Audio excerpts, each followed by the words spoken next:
Hi, Hello. evening, Facebook Hello, family, everybody. also my personal Facebook profile. How are you guys doing today? A very good evening. It's Wednesday, and again, thank you so much for joining with Sembang with TenX. We are at episode 8. This 8 weeks continuously we have done this. First of all, clap for us because it's something that is we have been passionately doing this. And today's topic that we'll be discussing is live in a call center. All right. So before we get into that, how are you guys doing? How are you, Adam, Naveen? How's your working from home and sitting down for many months at home? So who are you guys got vaccinated? It's like Anyone that. got vaccinated already? I did got the AZ vaccination. How about you, Adam? When's your time to get shot? My time to get what? Shot. Yeah. This Friday at 2:30 p.m. Yeah. All right. Wish you all the best for that. It's Yeah, yeah, already soon. We'll all be vaccinated, lah, and that's why we're getting there too. yeah. We'll see. Yep. All right. So once again, welcome, folks. Please do share the link, our Facebook link, the live link to your friends and family today. We wanted to talk about something that is slightly a little bit more on the lighter side because the past weeks we have been talking on topics that are pretty on the heavy lifting side. There's a lot of brainstorming and there's a lot of discussion that went through. We wanted to keep the session light today. So topic of our choice is live in a call center. So let's see what we have. So according to Maya Angelou, people will forget what you said. They'll forget what you did, but they will never forget how you made them feel. So this statement, I think, is very, very apt for those who have had experience working in a call center environment, or you have been at the receiving end, right? Either for good or bad. I'm sure y'all would share similar feelings or thoughts or ideas on the time when you pick up the call and you want to call a customer service. Two things will happen. One, you'll get really irritated, and the second thing that can happen or also possibly can happen is you're like, wow, such a customer service. So how many of y'all have had that experience? Please drop in your comments. uh, Adam, you want to share a bit of your uh, the, the statement here, you know uh, what made you feel? No, it was Adam? an echo of myself. On the echo of yourself. No, I'm just kidding. Yeah, I mean there have been a lot So of is good that experiences. I've had a lot of good experiences with customer service people.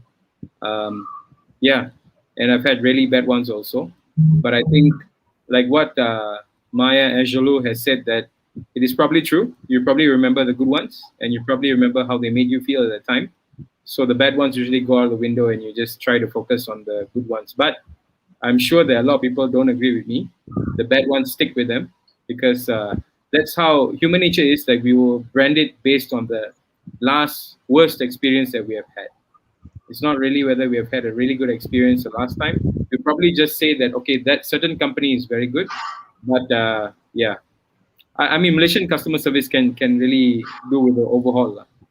Yeah, you think so? Yeah. yeah, yeah. All right, Naveen, what's your take on call center customer service? Something that is close to us. So how what's your perspective or thought on it? Well, I, I believe all my friends and family would know how's my experience with customer service. So most of the time, it's pretty much not so good. But there are occasions that they have made it have how to say exceed my expectations and given me a good customer service experience. So overall, I feel not being judgmental or whatsoever it is. Sometimes it depends on which companies you call or you get in contact with. There's a different type of culture that comes with them and the way how they handle things. So yeah, it's more depending on where you call. Nice, nice. Well, I think like what you guys shared, right? The last worst experience. Uh, but there are very few occasions that I have come across some really, really good customer service. But again, it's handful. So that's the reason why we selected today's topic, is to sort of give a highlight to people. What's the conception behind the idea of call center? What exactly does call center, contact center, or process center, customer service, all of this, right? What exactly they do, why they do what they do, and why is that? At the end of the day, all of us, we interact with one of them. Customer service can be when you go and pour your petrol at the petrol kiosk, right? That's customer service as well. Whether the guy is, you'll see sometimes guys wipe your windscreen, or they help you fill in the petrol. So that's some sort of a customer service as well. So we wanted to just share our experiences on what is it in the life of a call center, right, from the agent's perspective, and we have also been the customer.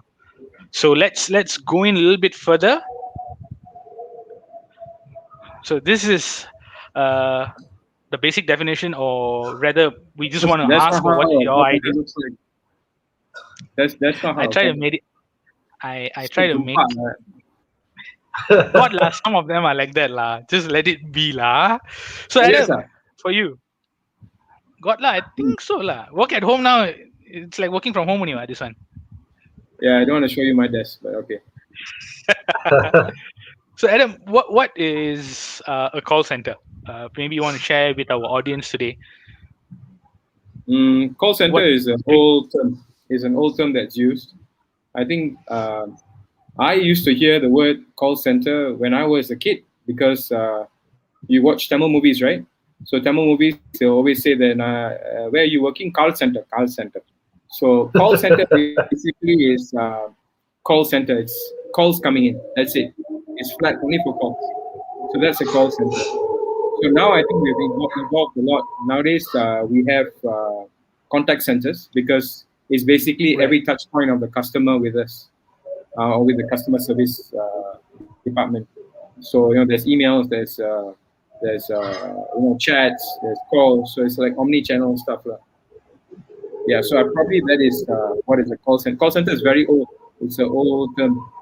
So that's why I don't hear All people right. in Malaysia saying that I work in a call center. They'll say I work in a contact center, I work in a process center. But process center is totally different. So anyway, I'm sure Yeah. you guys can find it. Yeah. We will get to that. Thank you for sharing that. So call center is basically one spot everybody calls lah. You answer your clients or customers' inquiries or services that you offer. Call center has taken a lot of evolution from how has it been in the early 2000s right until now. Adam used the word omni-channel. So omni-channel is the so-called in thing that's happening. You get, for instance, chat, audio, videos. You get AI answering bots. You use a lot of other automation tools to help you in your day-to-day task. So we'll get into that very shortly. All right. So what are the differences? So here's where I think we'll be able to gauge the differences. What are the differences between call center, contact center, and a process center? So anyone, you all can share your ideas or your thoughts on it. Navin, go for it. Oh, okay. Well, generally, a call center is just a place where you either make an inbound calls or an outbound calls. Whereas, and maybe they do have some support of chat in them. Whereas a contact center is more to that. There are, I don't want to give out examples of companies which are doing it. So contact centers are also, they receive calls, they handle how to say backend support. They do even how to say technical issue supports. So it's not only that they are answering calls or giving out making call outs. There are many other things that they do during the whole process of it. Okay, and a process center, Adam, do you want to share what is a process center? Yeah, sure. I mean, I think first of all, call center is Jurassic. You don't have call centers anymore because everything is now roadmap into one single location as a contact center.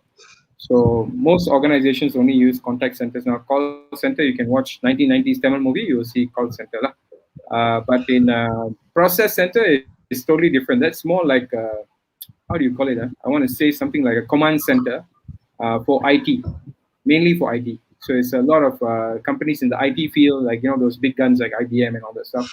So they probably have process centers where they run the entire operations of the whole coding or whatever, not the systems analysis, running reports, all from a process center.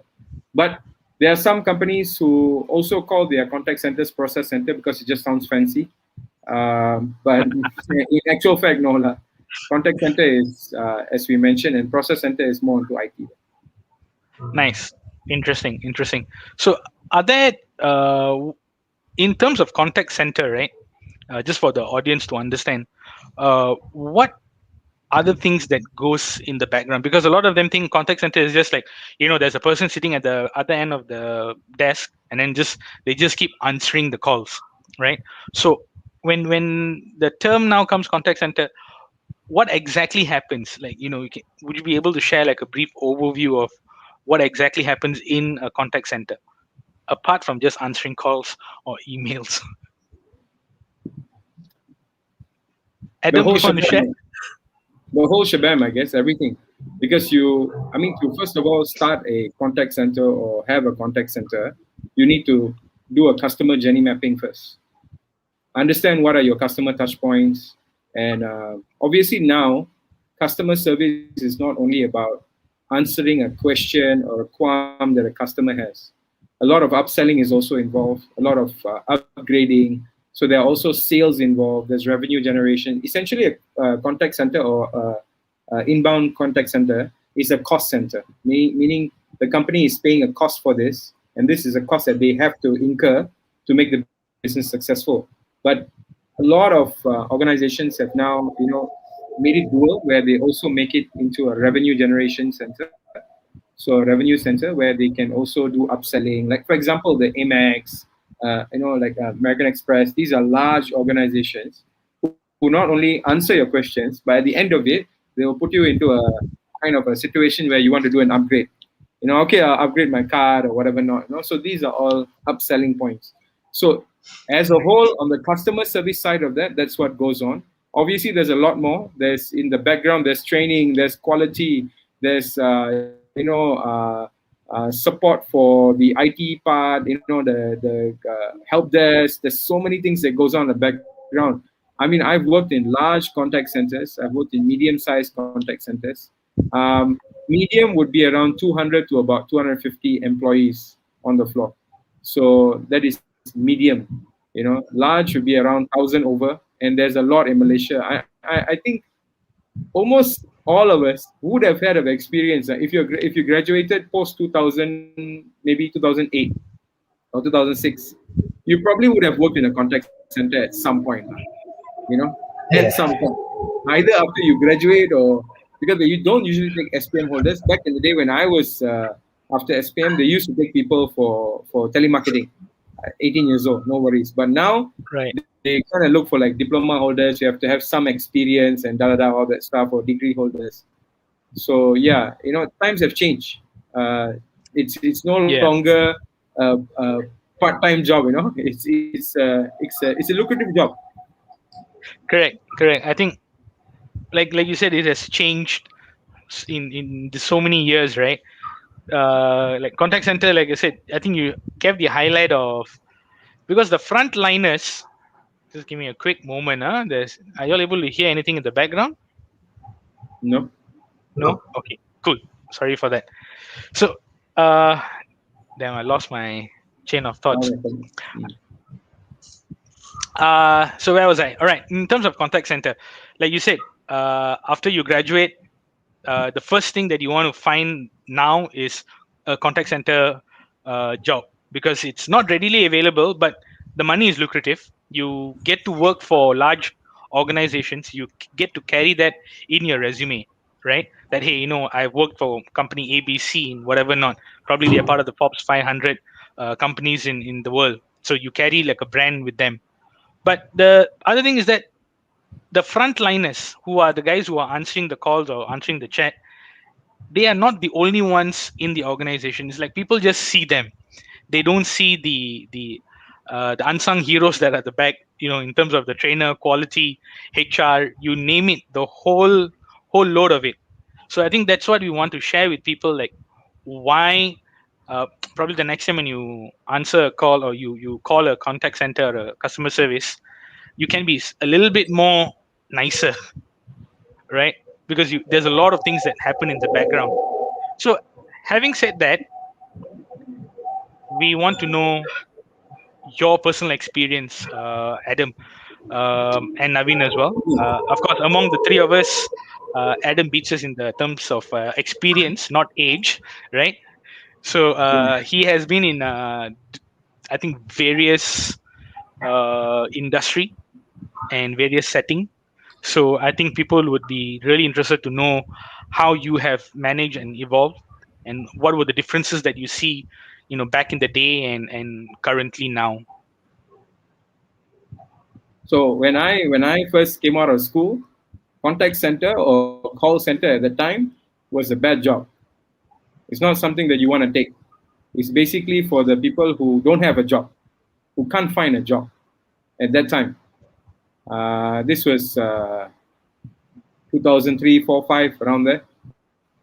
Damn, I was still After in school. uni, yeah, after uni, So it's not a job that you want to take. It's not so fancy. You don't have a fancy office. It's just usually a dingy old small office, with this broken chairs and broken, not that bad lah, but yeah, you know what I mean, right? So it's old lah. And for me, like, the air conditioning is like in already yellow color. That means for me, that's a very old office lah, and there's one smell. So yeah, you get that, and then the headset, all the sponge is all gone, and you don't have the headset like they have now. It's like mothership size, like this big, really big ones, Right. with jack, and yeah. So it wasn't I would say the job that you want lah. It just probably was the connection, and a lot of people use this as an excuse, like, okay, I'll just do this for 6 months, and then I'll get a better job. I'll find a better job according to my qualifications or whatever I studied and whatever not. But nobody ever goes at that time, and I also believe now. So nobody goes into a contact center job and say that I'm going to make this my career. I'm going to succeed in this company. I'm going to do whatever it takes to be the number one of this company. Nobody goes in there. I mean, I'm sure there are very few, but very few of them have this notion in their head. If you look at it, if you look at the same industry overseas, if you look at America, they have certifications for contact center professionals, certifications. So you'll be a customer experience professional, CXP. So there are exams that you take, you actually study, and there are exams that you take and you get certified. So it's very different in Malaysia. I think back in the day it was a bad job. Now it's a job where people just want to, fill up the space, the void between getting a real job and also their degree, completion of the degree, diploma, or SPM, or whatever not. It's always an excuse. But they don't really realize that actually working in a contact center is really cool. There's a lot of things you can learn. Number one, most of the contact centers in Malaysia that are actually large contact centers, they're all MNCs. They're not from Yeah. Malaysia. So you work in Malaysia, but you have the privilege of working for an American company, a British company, European company, or whatever not. So you have a lot of exposure. When you get to speak to your bosses or your supervisors or your peers who are not from the same region, they have a different thought process. They have a different way of doing things. Like the first time when I went for my peer-to-peer meeting, this was in 2010. The first time I saw a swim lane chart, they were doing it on that, and I was like, wow, what is that? It's so cool. So because they do it differently there. That's how they do it. And we may have our practices now, so that we could share with them also. So I think contact center is no longer that dingy old gap filling job. I think it's a good place. You can learn a lot. I developed myself in a contact center. I think I pushed it as much as I can and learned as much as I can. But obviously, I didn't just stick to just looking at customer service only.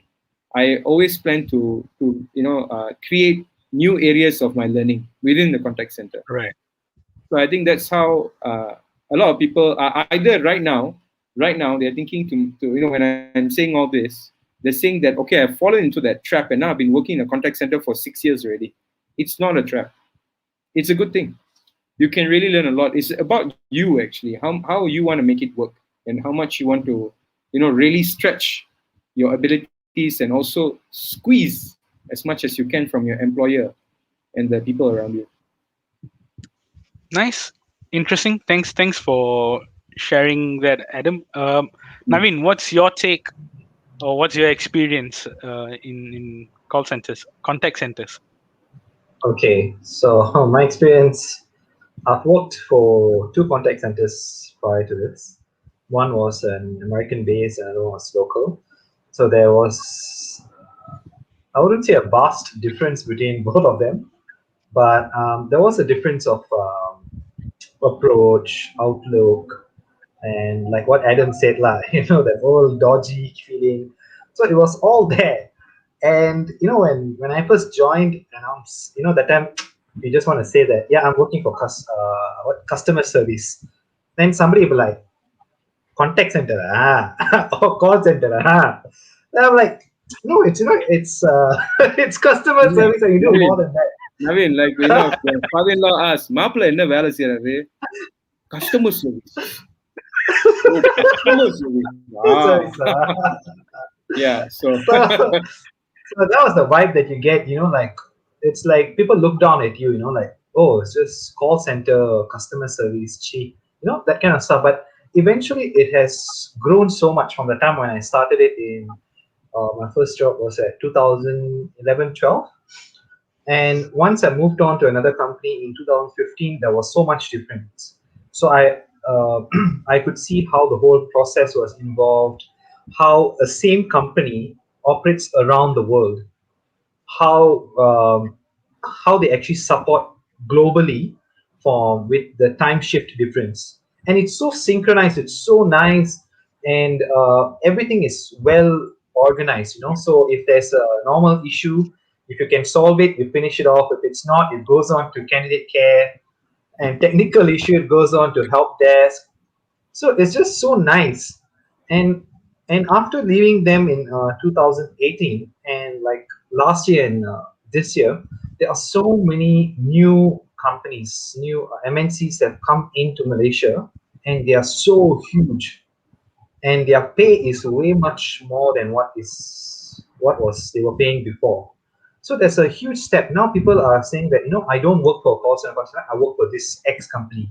What do you do? We support into maybe customer service, content moderation, help desk, whatnot. There's so many things now. So there is a pathway to grow, and I feel that in for the next 10 years, customer service industry is going to grow. Contact centers are going to grow much more bigger, because every companies would want to outsource it to another company to handle it and do it, or either they are going to grow globally, so they want to set up a company in their local countries. So a lot of things out there, lah. So it's no more the contact center or call center. So it's a good organization. It's a good place to work. Interesting. Thanks for sharing, guys. I mean, so most of y'all have already shared what your experiences were, and I am almost in the same boat, right? I was very new to the whole contact center environment. My years of experience is not that great, but when I first joined, I remember very clearly that I told a very close friend of mine that 6 months and I'm out of this place, because number one, it was night shift. Number two, it was like, I'm like, who works in a call center, right? Because I was out of Malaysia for close to 10 years, and when I came back, there's a lot of mind shift, because how in back there, how in India, there's this notion of call center, like what Adam mentioned earlier. Call center is like your last option that you will ever pick if you don't meet your primary goals. So I had that same thought when I came in, and then I was wrong, because I was so bad at the job. I was like, I looked down at that role so bad that even I couldn't do it. Like I had like a lot of difficulties trying to understand the whole language, the whole process, why the customer calls in, how you deal with complaints, how you get fired. You have fired people, like, in the sense, you call somebody and then you go all the way. But now when you're receiving it and you have to, sort of like diffuse the bomb. So from there, I think even that's how the 10x group became alive, because our experiences in contact centers, we learned a lot. There's a lot of experiences, whether it's good or bad. You learn the bad, you can apply it for later on. You learn the good, it's your strength, right? So I think that was good experiences that we have shared. And thankfully that all the three of us, we have fortunate enough to share in a single platform once. And that's how we we started pushing ourselves towards the sort of end goal lah, right? So here's a bit of a perspective view. If I may add, Nishan, sorry. Yeah. So I also, when I first joined 11 years ago, the first company I joined, I told my then girlfriend, who's my wife now, that I will do this for 3 months. Okay, 3 months. While I was doing another business at that time, so I said I'll just do this for 3 months. Once we have enough money for the marriage, I'll just stop lah. I stayed for 11 years. Oh, but I'm sure in that 11 years, you didn't regret those No, times that you were there. no, definitely not. Not at all. Fantastic. I have learned so much. I got married. I had 2 kids. Whatever I own today, most of it, 80% of it, is from working at contact centers, my friends. So, yeah, I think and I met a lot of great people along the way. I was blessed, Yeah. blessed to meet good and great leaders along the way. And then I got the opportunity to meet you guys also. So it's been a really good journey, lah. But yeah, I just wanted to say that all of us will do that 3 months thing or 6 months thing. Yeah. But yeah, Yeah. it's actually not that bad, lah. Yeah. Yeah. So those of y'all who have had the same idea, same experience, please put either a like or put some gif on the comment section. We would like to know whether or not you share our same feeling, right? So moving on, next is, now as a customer service agent, or the word customer service itself will identify it as one person answering the call, right? So we wanted to give a perspective and between the boss, the HR, the employee, and the customer. So Adam and Naveen, you want to share a bit of Adam has been on the boss side, so can you all give your perspective from the boss, starting from the boss? I guess there's first of all there are personas involved. So when you go to a different company, the management is always one type, one kind of management. They always have their breedings according to the organization they work for. So some companies, the manager will walk with the shirt open like this, no? They unbutton one button, they walk around like the company is actually theirs. If you are working for example, MNC, if their name is Adam, they will treat it like this is Adam's company. This is my company. You all listen to me. So there's one type of boss that you have in the environment. And then I'm talking about personas first. Then you will have the boss, which is the very nice one, that really is 100% listens to only the company's instructions. The one that if you give a suggestion, will say, we will take it up next month. We will take it up next year. Sure, why not? Thank you for your feedback. It's actually just a customer service robot answering you. And then the third type is the one that is the people's person and the person who can really drive you. So what you want is actually a combination of the three, maybe not the one without the button, but yeah, the two of that to really have a good working environment. Behind the scenes, like what Naveen said just now, that everything is so perfect. It's not perfect, man. It's horrible. You have no idea how much work it takes to get one team scheduled and one team able to hand over to the next team. It's a lot of work. It's amazing a lot of work. So if you're thinking that the people that work in a contact center just go in and they when you call, there's a phone ringing, they'll pick up the phone and answer. No. There's a lot behind it. There's a lot of numbers. There's a lot of preparation. Even right down to the script, the IVR, that robot that's talking to you. There's so much that goes into that. There's so much of thought process that goes into to ensure that it is as simple as possible for you, and then to also ensure that it goes to the right department. You Yeah. have to keep on checking that and all that stuff. So it's a lot of work. I think it's an interesting science in the whole structure to it, because there's people, process, and technology involved, and how you synchronize all of this. And the boss here is just not the boss of the department or the boss of the company. There's, I think, multi levels, from starting from either team leader, supervisor, manager, senior manager, department, global department, inter country, intercontinent, you name all of it. You get your VPs, you get your senior directors, and the headache just grows bigger and bigger. So, like, for people out there viewing into this, when you call a company or brand X, that person is able to solve your inquiry within a stipulated time frame. Let's say 3 to 5 minutes or 7 minutes, your problem is solved from the time you call in, complain your problem. Within 7 minutes, your problem is settled. For that 7 minutes, I think the bosses and the team in the background, I don't know how many days they need to perfect it before they deliver it out. Right? Correct me if I'm wrong, Adam. I mean, that's what happens in training. Yeah. You need to ensure so much of things needs to happen before the call is ready to be answered.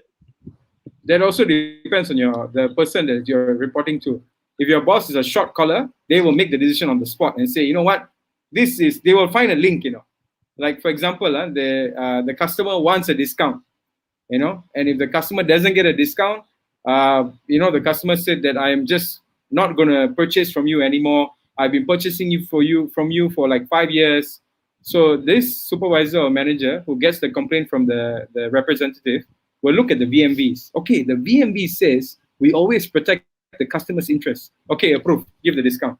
You don't have to ask anybody. If you feel that if it's a long-term relationship and it's going to benefit the company in the long run, the customer is going to be happy. Your customer representative that you just told go ahead and give the discount will be super happy because they don't have to go through the whole hell of telling the customer, sorry sir, no discount, and the customer is going to start yelling their head off. So you're making everybody happy. Maybe you have to answer to your manager, why did you give this much discount? Then you just have to justify, okay, this is why I did it. But yeah, as you said, Nishan is right. There's a lot of stuff, there's a lot of processes that goes in the background just to get approval for like maybe a 20 ringgit, 30 ringgit discount. It might not seem much to you, but it is a lot. Yeah, because you have to justify. And as I said, it depends on the boss. Is he a short caller, or is he or she just going to, follow the process and stick to the Play by the guidelines? book, lah. Susah. Nice. Because I think that's when comes into the HR part of it, right? Because at times nowadays, with the growth of social media exposure, one wrong mistake by a company, and that's it. They are tarnished left, right, center on social media, and you at the customer service end, because I believe me and Naveen have experienced that, where the famous word, I am going to sue you for something that it was a genuine mistake, or it just happened. Mistakes happen, but then you don't understand the legal complications that is down upon you. Like when you are, it's like, oh no, he's going to sue me. Like you have that fear. So how how does the HR handle all of this? Because HR doesn't handle only the legal aspect of it, but the employee itself, getting you in, making sure that you are all well and settled, and then ready to kick you out when you need to be kicked out, right? So they handle a lot of different things. So what's your perspective from the HR point of view? Navid? Me, okay. No, I feel the HRs and the contact centers are very much similar to those of other companies. But then what's a little bit more different is that the amount of people that they handle. And for MNC companies, sometimes we do have HRs handling two different regions altogether, right? So they have to look into hiring, and in case they're looking for a specific knowledge or a person who has a special knowledge or some sort of experience, So they need to. It's the same process like normal HR, how they do it. They go out, put out an ad, sign them up, get them on board. Because in contact centers, generally the training happens in a bulk, right? If you join for a normal company, you're the only one. You're joining, one person train you, you're done. But for contact centers, there are like 10, sometimes 12, and then some of them will come the first day, second day go missing. So all this kind of stuff they have to handle, right? Because like you said, some people just say, let me come try for 3 months lah. Then they come in, they're like, oh yo, so much of work. On the first day, actually on first day is just onboarding. They tell you about what happens in a company, what product we does, who's the CEO, yada yada. But that itself somebody will run away. So so HR has to handle all those things. And then once that's done, they move on to the training. Training happens for about a month. Then after that finishes, they have to go to the respective teams. So the HR will, organize to which team they go, who will they fit into, and it's always a long process for them. And for them, they always work with a huge number. So yeah, it might be sometimes exhausting, and yeah, and that would restrict them from thinking of how they could actually develop all the employees. So that's why they work as a team, and then the team leaders or managers would suggest to the HR onto how they could develop them. And that's my take on HR. I agree with you. I think HR should do that. Often they don't, but I think it's for me, like when I'm going for a job, if I am going to attend an interview, the most important interview for me is the HR interview, because I really want to gauge how the company is run from the people's perspective. So if the Yeah. person that is has contacted me and found out about my resume, headhunted me or whatever, it's the same person who is going to interview me on round two. It's the same person who's going to sit with me on round three. That means this company depends only on one or two people for the HR, and that's unfair, because if you're running a large organization, you need to have recruiters, you need to have the HR personnel, HR supervisor, HR manager. Then you're more organized. Yeah.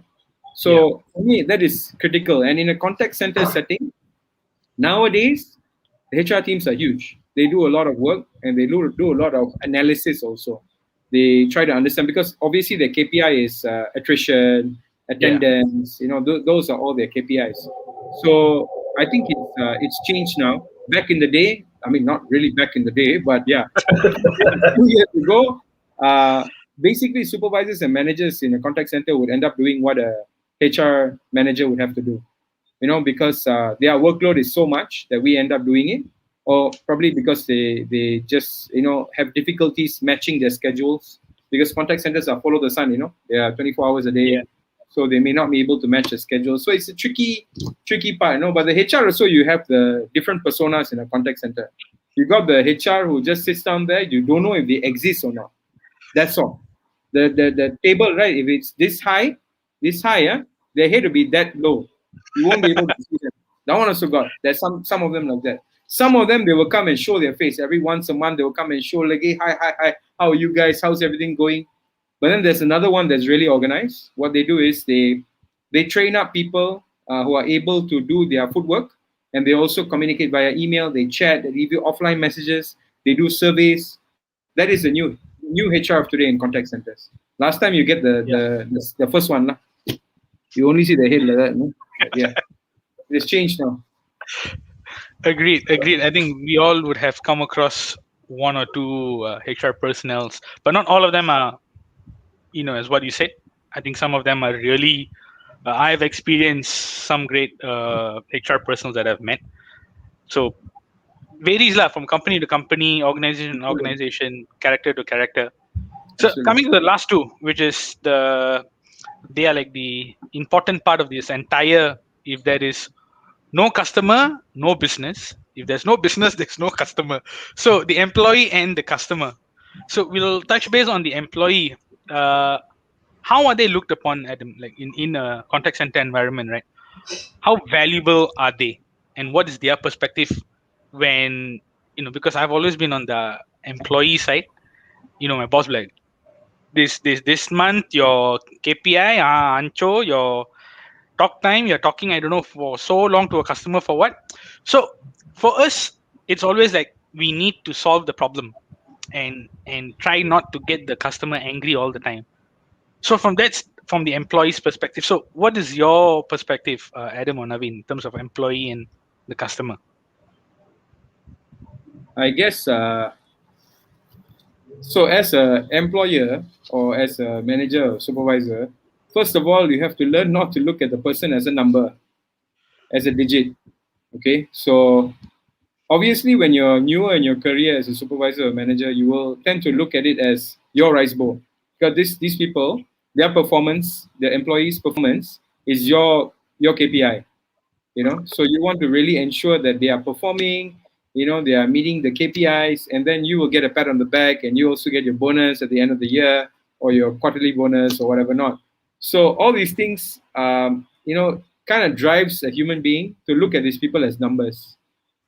So for example, at one point we had about 30 to 40 people coming in for onboarding. That means one batch had 30, 40 people. So, and all these 30, 40 people, I was to manage their onboarding. So how do you not look at them as a commodity? How do you look at them as human beings? Because there are so many of them, and all you have to do is it's like a transaction. Because contact centers, usually a lot of them will come in one time, like 30, 40, 50, 60 years ago will come in. Now you have the comfort of doing it from home. It's different. But when you're Yeah. doing it live, you imagine the room's capacity is 50, but you got 35, 40 people in there. The room temperature is already up now.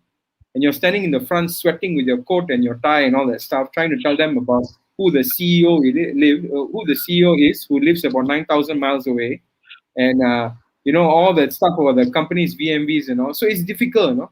At that point, you will want to you kind of feel like this is more like a numbers game. You really want to Right. ensure that they all come the next day. So at the end of the day, you go and tell them, "Hey, tomorrow come. Don't pull out, don't come tomorrow. Please come tomorrow." Because you want them to come for the job. But employee also, there's a lot of different type of employees that come in. There'll be one fellow who will come in that, "Hey, I work for all contact centers in the world, lah. Huh? I work in Amex, I work in Jomax, Momax, Samex, all I work." So now you coming here, what's your system? Huh? Your system is Avaya. Oh, Avaya. It's not very easy. I can teach you how to use Avaya. Then one more, then you say, "Oh no, how you all mark your quality? Huh? Oh, like that. In my own company, we don't do like this. No, we all do." That's one fellow will come. Definitely he will come. He The has showboat lah. show 1,000 years experience, but he still hasn't moved up in his career. He is still at a level 1, coming in over and over again. Then I ask them a simple question. So why are you jumping companies? No lah, the old company, I was marginalized lah. They never give me chance. I was promised a role as a manager. The normal story lah. The second fellow will come in, the timid one. I just finished SPM. I just finished degree. Hello, sir. How are you, sir? Yes, sir. Okay, sir. Is there anything I can do for you, sir? Would you like some coffee, sir? This one, this one is the clean white, white cloth type of people. Then the last one, the last one is the best ones. Where they come in and they come in prepared. So I'm quite old school in this part. When you go for an interview or when you go for an onboarding, you need to prepare. You need to read about the company. You got to go through the website. You got to understand what, at least on an overview, what is on the website, what is the company business is about. So yeah, you have those kind of people. And as my career progressed, as I did more and more onboarding, I'll be very honest, the category number 3, more and more were coming in. You see people coming more prepared. So that really told me that people were taking these jobs at contact centers a little bit more seriously, as compared to initially, where you just have the number 1 and number 2, the ones that have no Right. experience, or the ones that claim the experience of the world, but really they don't know anything. Interesting. And I think we all have been there. The number of onboardings, the number of one-to-one meetings. So there's a lot that is involved when it comes to call center, and just not by somebody answering a call, right? So having said that, why are call centers looked down upon? Aren't they professional as well? I think we have come across this quite a number of times, because either those professionals who join or currently doing, they may not have secured a degree for themselves, or they would not have done a proper education, the number of years in tertiary education. So, but we hear this a lot, especially in this part of the region. Why is that, and what's your take on that? Do I you feel sort of that agree with the term? no, I don't, because okay, I feel there are a few factors that would why they would feel that way. Okay, first of all, we are from an Asian country. Okay, if you have a child, it's either they are a doctor or engineer. All right, or anything maximum lawyer lah. Okay, after that, rest of the jobs, and slowly we have been in a society where other kind of degree programs are accepted, and they feel it's fine. But why they look down upon contact centers? Because first thing is because before this, you don't need to have a degree to join a call center or contact center, and regardless of what background of education you're from, they will accept you. All right. And the third notion is any Tom, Dick, and Tada can answer a call center or answer a call. But that's what they think. Nothing. You said Tom, Dick, and the other last one you didn't say. You said Dick. Tom, Dick, and You're Harry. so I tried to careful to out. So Tom, Dick, and Harry lah. Okay, they feel that anyone can answer a call, anyone can be in a contact center environment, and I believe during few years, like maybe 10 years ago, when contact center just started becoming a bit more famous, the salaries also weren't too high. They're paying their basics much more lower, and you have to work rotational shift, and your breaks schedule, like 15 minutes, 30 minutes, 15 minutes, and you have to follow it. So those kind of stuff, when people go out and complain, also it didn't help those your family or friends to understand what a contact center does. So those are a few reasons why they look down upon. But I feel that now, since as you know how they have developed into huge companies, huge organizations, so now people are like, oh, okay, oh, contact center, like manager or supervisor, or you're even doing some role lah. Because now they have very fancy names for no more what custom CSR. Now they have like new terms to it and stuff. So I feel people should not look down upon them, and this is one of the good paying jobs, and a lot of things that they learn more than just maybe a normal job that you do. So I wish everyone would respect every single job that is there in the country, regardless whether it's a call center or picking up rubbish or whatever not lah, or you're a doctor. They're all same jobs everyone is doing for a living. So should respect that. I Nice. agree. Nice. Totally agree. 100%. Because I think another misconception is because none of our parents actually worked in a contact center. So their conception will be all the stories that they hear, and they say don't work in a contact center. But the generation coming forward now, like I worked in a contact center. So if my son comes and tells me that I'm going to work in a contact center, I'll be like, okay, but you better be careful. But okay, good. There's some areas that what you should not do. But yeah, go for it, because I grew my career in a contact center. So Yeah. I think that is a misconception, a lot of misconceptions. And I've had uni friends who have told me like, hey, Machan, I cannot tell my father I'm working in contact center. He will kill me, Machan. For sure, he will kill me. My father invested 150,000 for my education, all that stuff, and I'm working in contact center. Confirm. So yeah, that's another thing that I think is already been dispelled. Customer service jobs right now pay you well. They pay you very well, and it's a sustainable job. If you look at it during the pandemic now, one of the jobs that's sustained during the pandemic is actually customer service jobs. If you're working for an MNC, you are still in a job right now. But other jobs, there were retrenchment, people were retrenched and all that stuff. So it's a sustainable industry. It is a good job. The salary is good.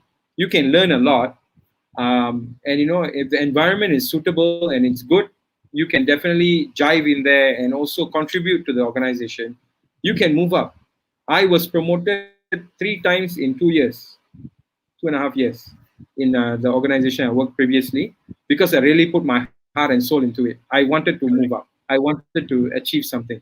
So it's really you. If you want to make it happen, you can make it happen. Definitely you can. And to answer the question, why is it looked down upon? I think it's just misconception, and that probably has gone away right now, because there are so many contact centers in Kuala Lumpur. It's just it's just crazy, lah. You Crazy. know. Yeah, Yeah. correct. And I like what both of y'all had to share. And from my end is the younger generation that I meet. The school leavers finish the SPM, and they are looking to venture into trying to find out what their career path is. I always let them know that you should probably start your so-called internship in a contact center. Is because that's where you learn human engagement. You learn. Some of them don't know how to use laptops, or they don't know how the process. They don't even understand what this process is. It's applied everywhere, whether you're a doctor, be it an engineer, or whatever. Not there is a start, there is an end. And customer service, how you be polite, how you engage yourself with another individual. Because at the end of the day, you can be the owner of an organization, a small SME, but if you're not able to deliver that message across to your customer, at the end of it, everybody sells. Whether you want to go and sell yourself, when you want to date a girl or date a guy, you have to tell a story. And I feel that story for me, lah, personally, because that's when I have learned how do you deal with people from different backgrounds, different regions. The geography is crazy, right? You deal people from an American accent is completely different. The moment you switch to Middle Eastern, the accent is very different. You need to be able, and you need to stay neutral. So these are the kind of challenges that will teach you. And for those youngsters out there, if you're clueless, you don't know what to do, trying to figure things out, you know, uh, give it a try. And it's a professional job.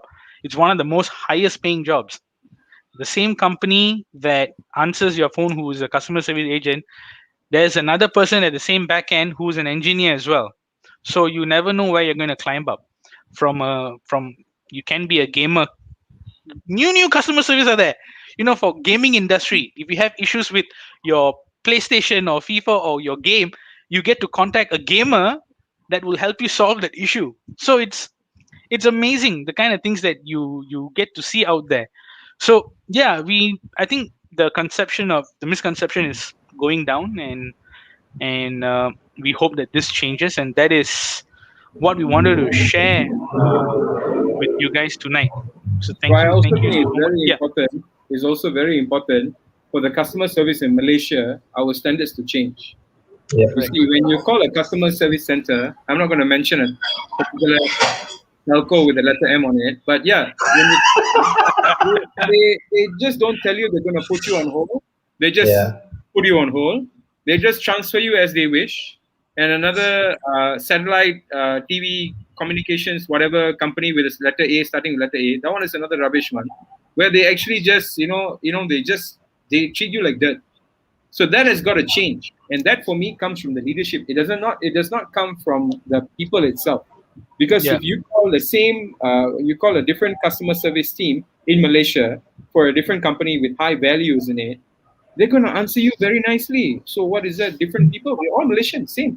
We speak the same language. We are unaccented. We have very neutral slang in Malaysia, language also. But the point is that it comes from the company. Stop looking at yeah, the customers as numbers. Just a number. Oh, today we got 50,000 calls. How do we make it 40,000? Or how do we make it 30? That's all they're thinking about. How can they reduce their costs, the amount of calls they're taking, so they can reduce the headcount? But they're not looking at how they can improve their employees. So if the customer service is good, I won't call again. Why would I? true. I want to call and just talk to the person or what? Even though, if I may, if we have time, I can share a story. This happened in 2000. I think 17 or no, I think 2013 or 14. I got a call. It was on Christmas. I was working on Christmas. I got a call from this dude, and then he said, "Who am I speaking to?" I said, "This is Adam." He said, "Hey, Adam." I said, "Hi. How may I help you, sir?" He said, "No, I'm just alone on Christmas. Just wanted to talk to you." So we had a good Oh, conversation. Yeah, we had a good conversation. I had a long, I think about 30-minute conversation with him. But yeah, so sometimes customer service, we also do that. We are the shoulder to cry on. We can hear your problems, but don't make it a habit line. You should call a psychologist or counselor for that. But yeah, that is the volatility we have in our job is exciting. You correct. have you have Yeah. people calling in who are 90 years old who are trying to fix a website related issue. How do you explain to them? Your skills that you learn from that, the amount of patience that you have, will teach you a lifetime worth of knowledge. Yeah? Trust me, you can use Agreed. it anytime, anywhere. So Agreed. yeah, customer service job is so underrated, but actually there's so much you can learn from it. So I There's a agree lot. with you, There's a and lot. Yeah, correct. yeah. So I think it's a very interesting journey all of us have had, and thank you guys for tuning in and patiently listening to our experience. If you have the same similar experience, just put it on the comment and let others also understand what kind of background are you from, and what are the difficulties and good times that you have had with working in a contact center, right? So, having said that, we are towards at the tail end of our show. Thank you so much for tuning in. We would like to share with you our upcoming. Yeah, this is the new thing. Huh? Everybody is like, ooh, ooh, ooh, ooh, ooh, ooh, Yeah, it's right? all on TikTok, Instagram. Everything does. I don't know what is that. We got the bigger version, lah. Yeah. Right. So, having said that, TenX have lined up a couple of programs in the next coming days, sorry, weeks, right? So, the first closest one to us, the most interesting one, is a Canva workshop, right, for beginners. Now it's only 50 ringgit. It's happening on July 31st. It's a 5-hour virtual learning on Zoom. All right, we have an excellent trainer with us who's going to teach you all the fundamentals of Canva, right? How do you, for those who don't know Canva, you can go and visit the website canva.com, right? And if you want to know how to use it, because trust me, that is one of our trade secrets, lah. Canva, whatever presentations that you have seen, or the colors, the fonts, the background, the presentation, our name cards, you name it, A to Z, we owe it to Canva, and we felt that uh, we this is one of the ways that we can give back. How this tool has helped us, and I will leave the registration link below on the comment section. So go ahead and sign up. It's only 50 ringgit. If it's not important for you or you don't think that it's needed for you, go ahead and share it with your friends and family, right? And the other that is happening in August 26th and 27th is the BRTTP, Business Resilience Through the Pandemic Online Workshop. A fantastic workshop that we have lined up with a number of industry experts. 2 days event, completely online, and it's just 200 ringgit, guys. People from the contact center environment, people from any sort of industry, financial, service sector, hospital, manufacturing, come and join us, because we will be sharing out more details on this event in the next coming days. Do check out our Facebook page and Instagram page, and also LinkedIn, and you will get to see more about these two programs that we are hosting. So come and join us. And yeah, that's all from our end. Anything else, Adam and Naveen? Would you like to add anything else? No, I'm thank you good. very much. Just join in for the event, and it's going to be exciting. And just to out there for Gen Z folks, if you're just graduated and you're applying for jobs, please do be mindful of what you're applying on. Don't apply for manager and say I got CGPA 4.0 and I want to be a manager. Those kind of stuff. So there are a few more interesting topics that are coming up next week. Okay, if you guys feel that there are certain topics that you want us to cover or you want us to talk about, drop us a comment. We will talk about it on the following week or whichever next Sembang show. So it'll be interesting to talk about something that you guys would like us to talk about. All right. Thank you, guys. All right. Thank you, ladies and gentlemen. Have a pleasant evening. This is Nishan signing off from Sembang with TenX. And Tara bye bye, Naveen and Adam. Take care. Bye. See you guys.